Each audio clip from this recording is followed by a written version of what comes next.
الحمد لله رب العالمين والصلاة والسلام على حبيبه محمد وآله وصحبه أجمعين. أعوذ بالله من الشيطان الرجيم. بسم الله الرحمن الرحيم.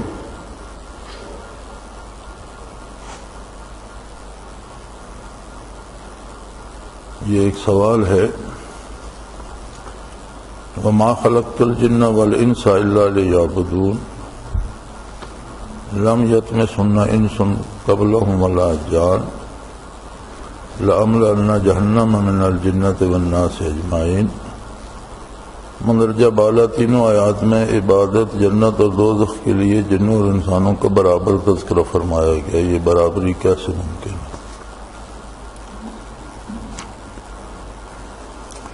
بنیادی طور پر سوال جنوں اور انسانوں کی برابری کا کیا گیا ہے. قرآن حکیم میں اول و آخر جہاں بھی جنات کا تذکرہ آیا ہے، جہاں جنات نے نبی کریم صلی اللہ علیہ وسلم کو تلاوت فرماتے ہوئے سنا، مسجد نبی تک الحمدللہ موجود ہے مکہ مکرمہ میں، تو قرآن کریم فرماتا ہے کہ انہوں نے جا کر قوم کو بتایا کہ ہم نے اللہ کا کلام سنا ہے، اللہ کا نبی مبعوث ہوا ہے، اور بہتر ہے کہ اللہ کی اطاعت کر لو. یجرکم من عذاب علیم، تمہیں دردناک عذاب سے نجات مل جائے. کہیں بھی دخول جنت کی کوئی آیت جنوں کے بارے قرآن میں نہیں ہے.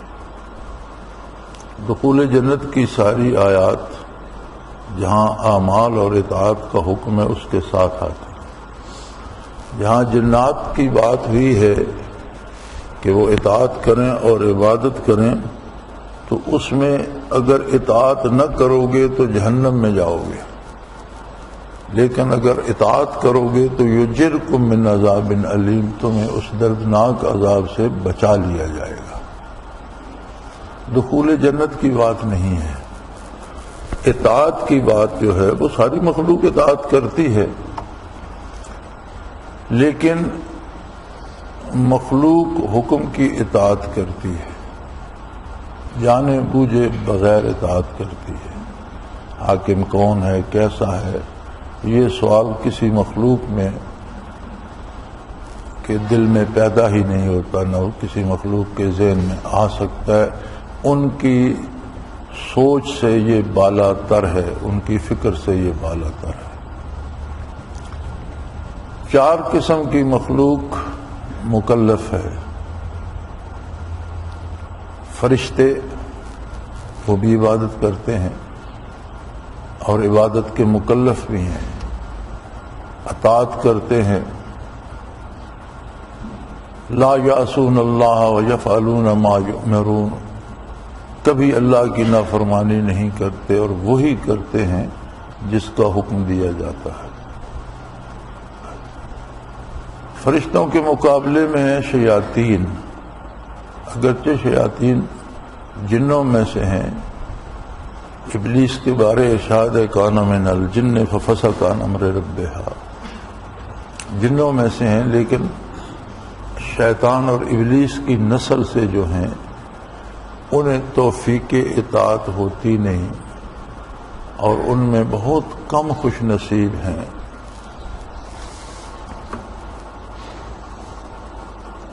جنہیں توبہ کی توفیق ہوئی نہیں. عمومی قاعدہ یہ ہے کہ شیطان کی اولاد میں چونکہ خود اسے توبہ کی توفیق نہیں ہے تو اکثر انہیں توبہ نصیب نہیں ہوتی، لیکن ایک شیطان کے علاوہ دوسروں کے لیے یہ قانون نہیں ہے کہ انہیں توبہ نصیب ہی نہ ہو. ان میں بھی بعض نے توبہ کی ہے. جیسے ایک جن کا واقعہ حضور اکرم صلی اللہ علیہ وسلم کی خدمت کی حاضری کا بیان فرمایا گیا ہے، مختلف کتب سیر میں ملتا ہے کہ ایک ضعیف العمر جن حضور کی خدمت عالی میں حاضر ہوا اور اس نے پہلے انبیاء کا اور موسیٰ علیہ السلام کا تو خاص طور پر اس میں نام بھی لیا گیا ہے،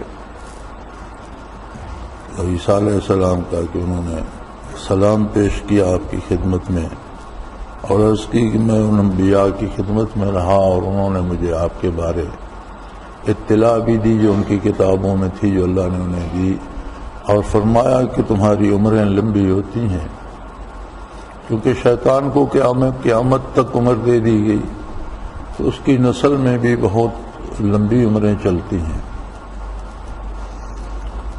تو آپ صلی اللہ علیہ وسلم نے پوچھا کہ تمہاری اتنی لمبی عمر ہے؟ تو اس نے عرض کی یا رسول اللہ میں تو جب قابیل نے حابیل کو قتل کیا تھا اس وقت بچہ سا تھا، اور مجھے اس کا نام یاد نہیں آ رہا، اگلے دن بھی یہ روایت میری نظروں سے گزری، میں حیات الحیوان دیکھ رہا تھا تو اس میں علامہ ضمیری نے بھی یہ حدیث نقل کی، اس نے اپنا نام بتایا اور بتایا میرے باپ کا نام حام ہے، اس کے باپ کا نام ہیم ہے، اس کے باپ کا نام لاکیس ہے، اور وہ ابلیس کا بیٹا تھا۔ تو آپ صلی اللہ علیہ وسلم نے فرمایا تم ابلیس کی چوتھی پشت سے ہو۔ عرض کی یا رسول اللہ بالکل درست ہے، اور میں جب قابیل نے حابیل کو قتل کیا تھا آدم علیہ السلام کے بیٹے نے، اس وقت میں بچہ سا تھا۔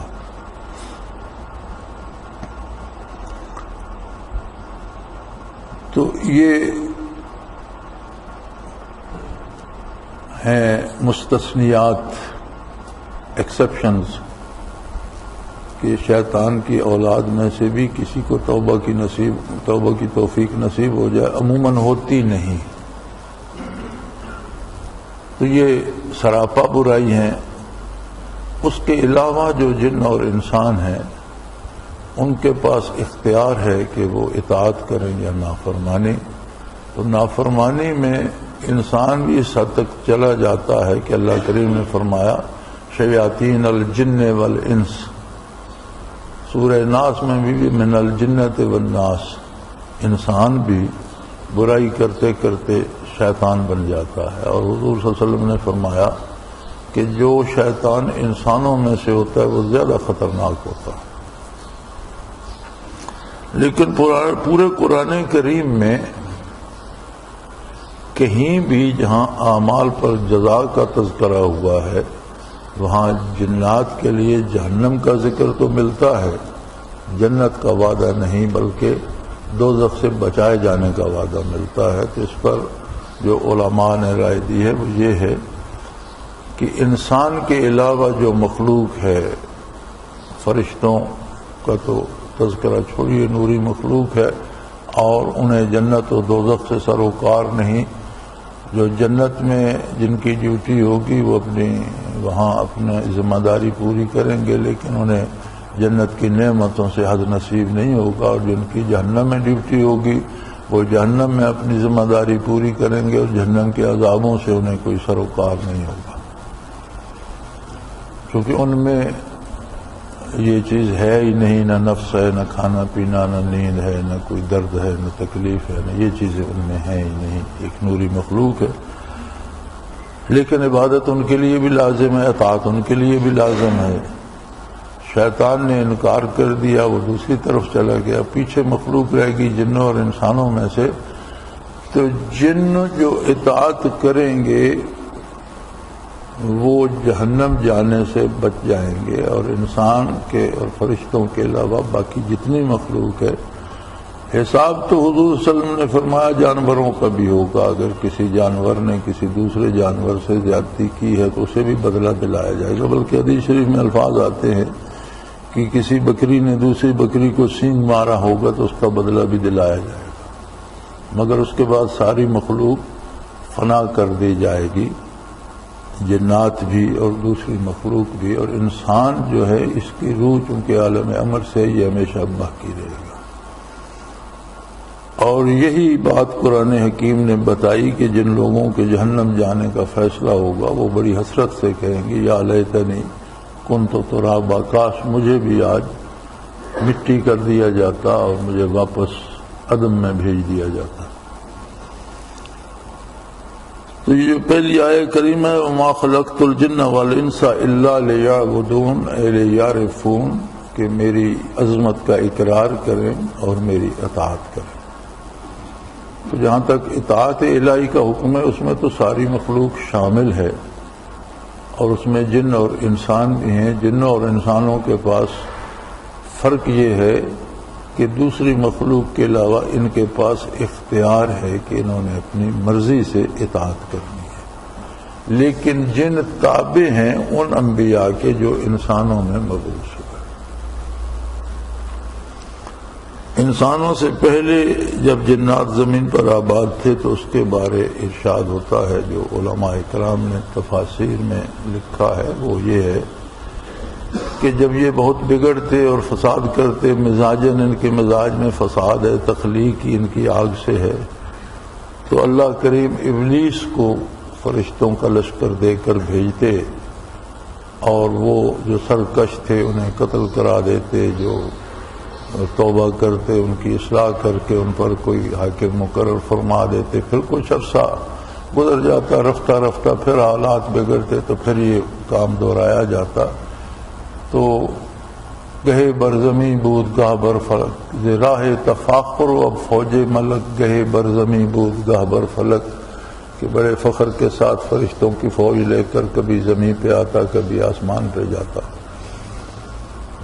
تو جن ایک ایسی مخلوق ہے جس میں نبوت نہیں ہے۔ جب انبیاء کا سلسلہ شروع ہوا تو انہیں انبیاء جو انسانوں میں سے تھے، پہلے نبی آدم علیہ السلام تھے، تو انبیاء کی اطاعت کا حکم ہوا،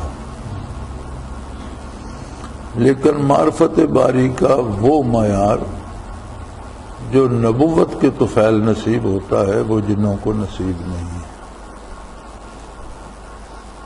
باقی برکات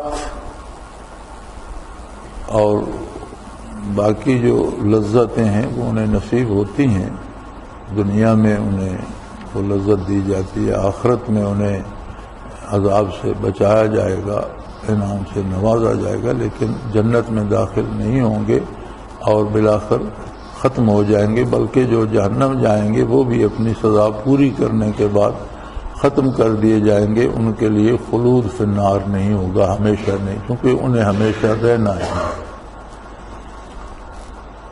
تو آج بھی زمین پر جنات کی تعداد ہے، حدیث شریف میں بھی وارد ہے کہ انسانوں سے جنوں کی تعداد 9 گنا زیادہ ہے، اور جنوں اور انسانوں کی جو تعداد ہے ملا کر اکیلے ابلیس کی اولاد کی تعداد ان سے 9 گنا زیادہ ہے۔ یہ نبی کریم صلی اللہ علیہ وسلم نے اپنے عہد ذری میں فرمایا۔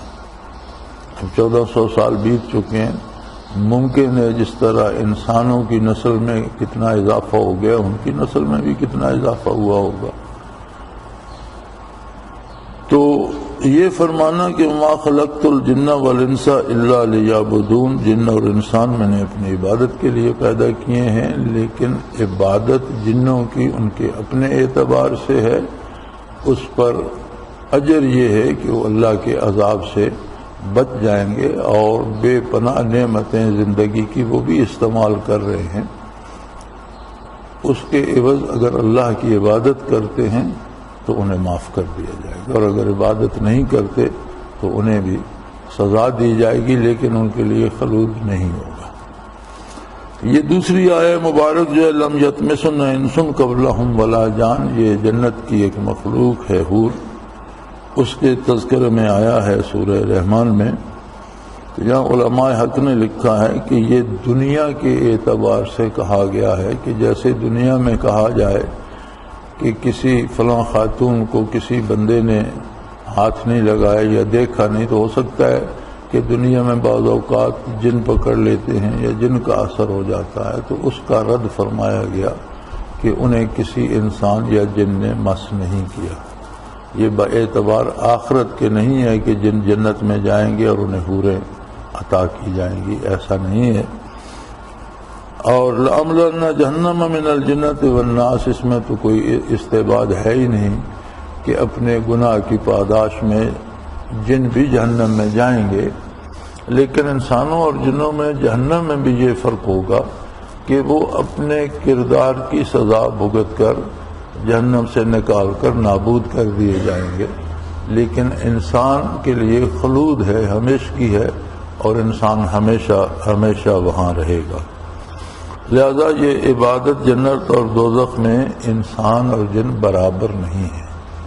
انسانوں میں جو فضیلت نبوت کی ہے اور انسان کی روح جو عالم امر سے ہے، یہ بہت الگ فضیلت ہے انسان کی، جس میں جن اس کے ساتھ شریک نہیں ہے، اور جن اگر اطاعت بھی کرتا ہے تو جو نعمتیں دنیا میں وہ پا رہا ہے انہی کا شکر ادا کرتا ہے، آخرت کے انعامات اس کے لیے نہیں ہیں، چونکہ اس کے لیے دائمی زندگی ہی نہیں ہے، اس کی روح عالم امر سے نہیں ہے۔ انسان اس اعتبار سے ایک ایسی مخلوق ہے جس کی نظیر دوسری مخلوق نہیں ہے۔ فرشتوں کو بھی یہ نعمت نہیں ملی کہ وہ معرفت الہی کی بات کر سکیں، یہ صرف انسان کا حصہ ہے۔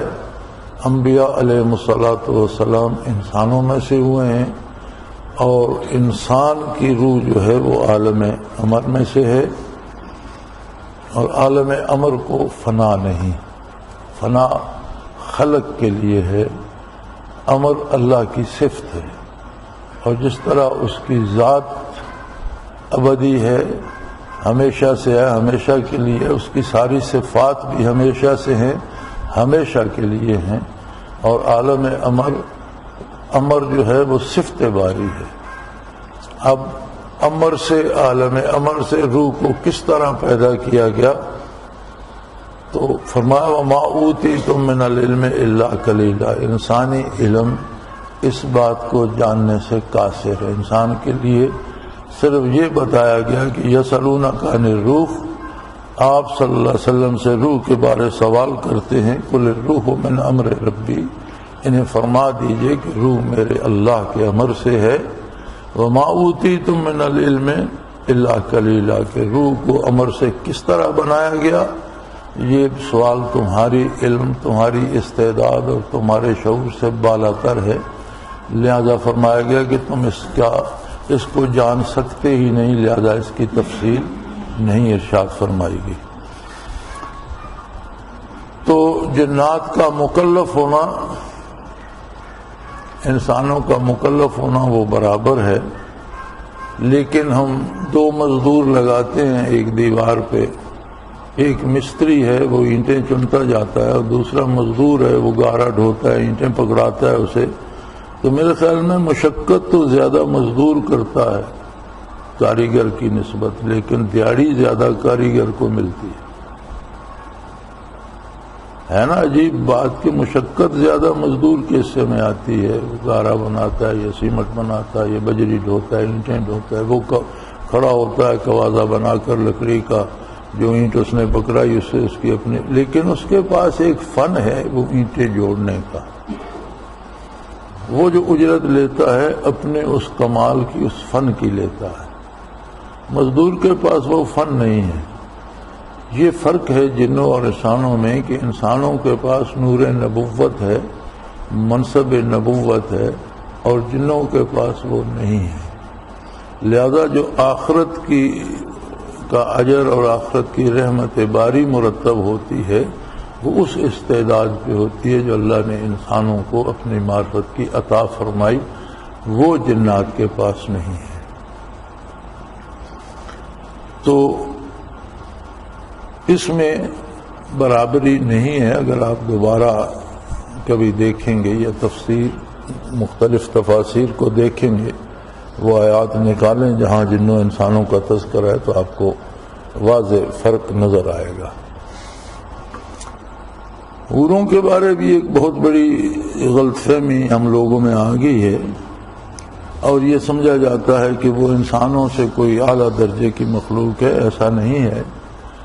اعلیٰ درجے کی مخلوق جنت میں بھی انسان ہی ہیں، اور حوریں انسانوں کی خدمت کے لیے ہوں گی، اور جنت کی مخلوق ہے، اللہ نے جنت میں پیدا فرمائی، جنت میں ہی رہے گی، اور وہ خواتین جو دنیا میں آئیں، انبیاء پہ ایمان لائیں، جنہوں نے تمام دنیا کے شدائد اور تکالیف برداشت کیں اور اس کے ساتھ اللہ کو یاد کیا، اللہ کے نبی کی اطاعت کی اور اسلام پر قائم رہیں اور اللہ کی اطاعت سے سرفراز ہو کر دنیا سے رخصت ہوئیں، حوریں ان کا مقابلہ نہیں کر سکتی، حوریں بھی ان کے لیے کنیزوں اور غلاموں کا درجہ رکھتی ہوں گی۔ تو یہ جو ہوں گی خواتین، جو مومن خواتین جنت میں داخل ہوں گی، یہ جنت کی مالک ہوں گی، انہیں جنت عطا کی جائے گی۔ حوریں جنت میں بحیثیت خادمہ اور کنیز کے ہوں گی۔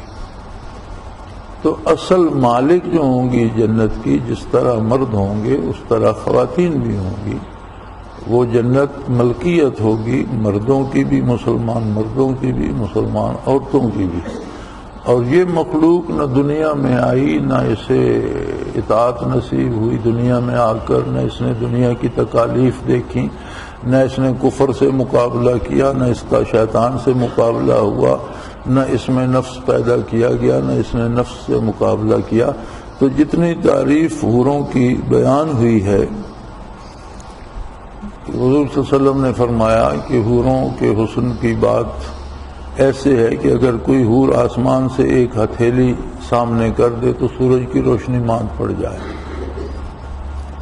یا اگر آپ حور کی پنڈلی پر دیکھتے ہیں تو ہڈی اور ہڈی کے اندر گودا بھی نظر آئے گا، ایسے شفاف بدن ہوں گے۔ تو یہ اگر غلاموں اور کنیزوں کے حسن کا یہ عالم ہوگا تو عالم انسانیت میں سے جو مرد، جو خواتین جنت میں داخل ہوں گی، انہیں اس سے کہیں زیادہ حسن عطا کیا جائے اور وہ کنیزوں اور غلاموں سے زیادہ خوبصورت، زیادہ حسین چہرے ہوں گے کہ جنت میں بھی انہیں میدان حشر میں دیدار باری نصیب ہوگا۔ ہر جنتی کو جنت میں دیدار باری سے سرفراز کیا جائے گا، اور جمال باری سے براہ راست سرفراز ہونا ان میں حسن کو بڑھاتا رہے گا۔ اور یہ نعمت انسانوں کے لیے ہے، ان لوگوں کے لیے، ان کے لیے ہے، اس مخلوق کے لیے ہے جو مکلف ٹھہری، اس زمین پہ آئی، اس کی ضروریات اسے دی گئیں، ان کا مقابلہ اس نے کیا اور اللہ کی راہ میں جہاد کیے، جانیں دیں، مالی قربانیاں دیں اور زندگی بھر اطاعت کو شعار بنایا۔ تو جو مخلوق اس امتحان سے نہیں گزری، وہ اجر میں اس کی برابری نہیں کر سکتی۔ لہذا یہ جو ایک عام خیال ہے جو پھیلا دیا گیا ہے کہ جنت میں تو خواتین کی کوئی قدر و منزلت نہیں ہوگی، حوروں کی ہوگی، حوریں خواتین کی غلام ہوں گی، کنیزیں ہوں گی، ان کا درجہ کنیزوں کا ہوگا۔ اور لم یطمثن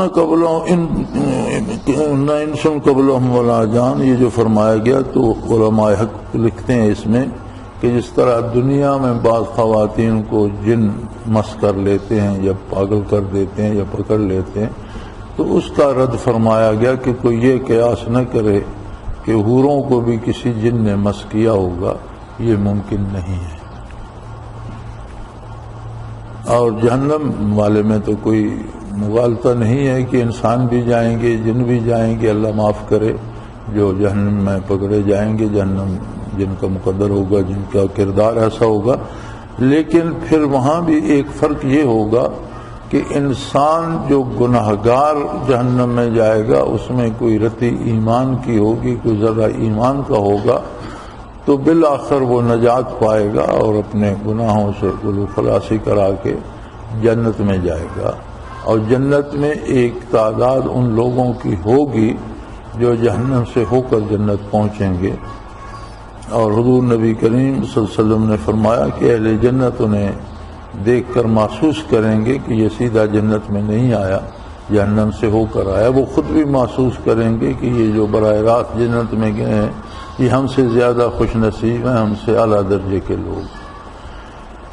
تو جنات کو جہنم میں ہمیشہ نہیں رکھا جائے گا، بلکہ انسانوں اور فرشتوں کے علاوہ باقی ساری مخلوق یوم حشر فنا کر دی جائے گی. جو جنات جہنم جائیں گے وہ بھی اپنی سزا بھگتنے کے بعد فنا کر دیے جائیں گے، اور انسان کو ہمیشہ ہمیشہ رہنا ہوگا.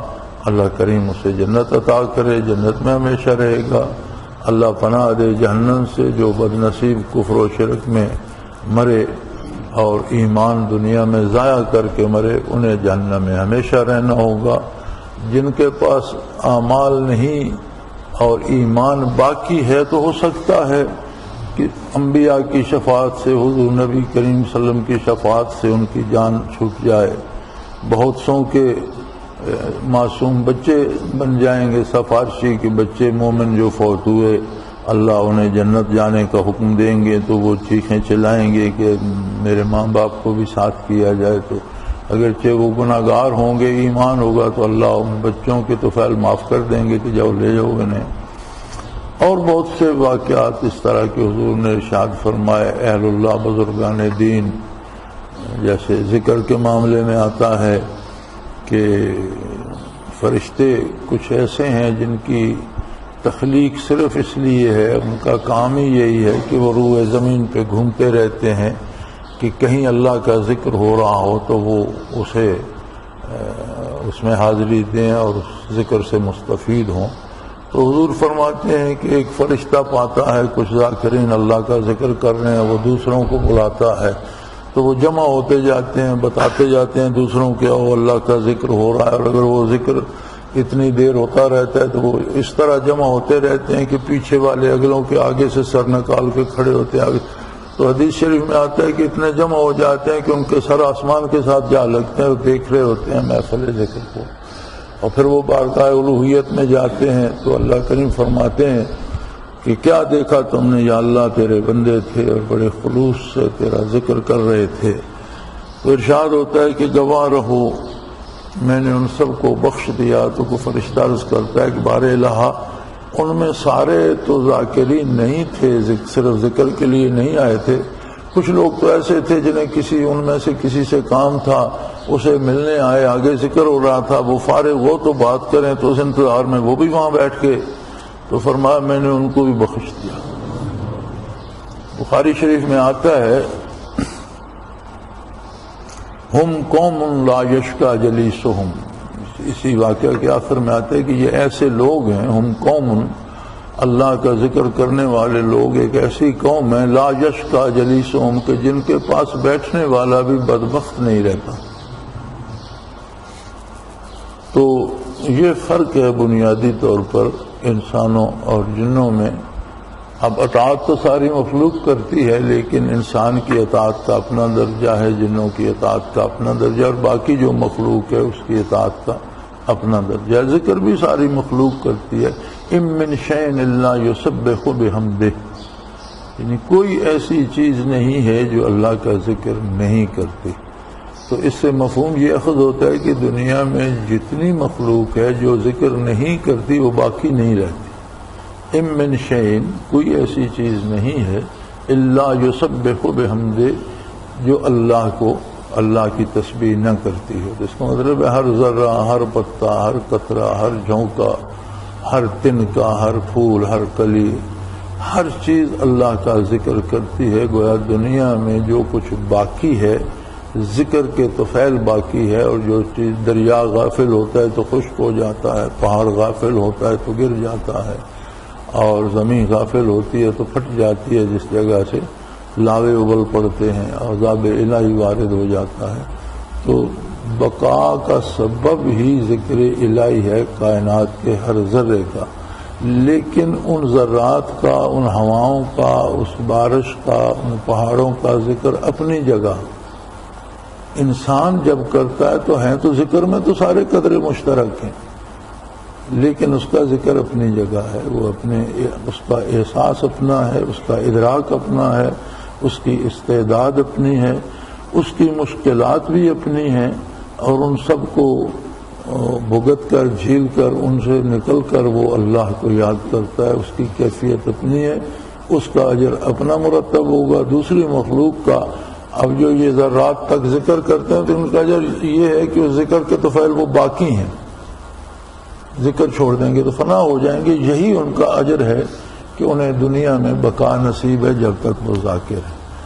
تو ہر ایک کا اپنا اپنا مقام ہے، کام کا بھی، اطاعت کا بھی، عبادت کا بھی، اور اس حیثیت کے مطابق اس پر اجر بھی مرتب ہوتا ہے. وآخر دعوانا ان الحمد للہ رب العالمین.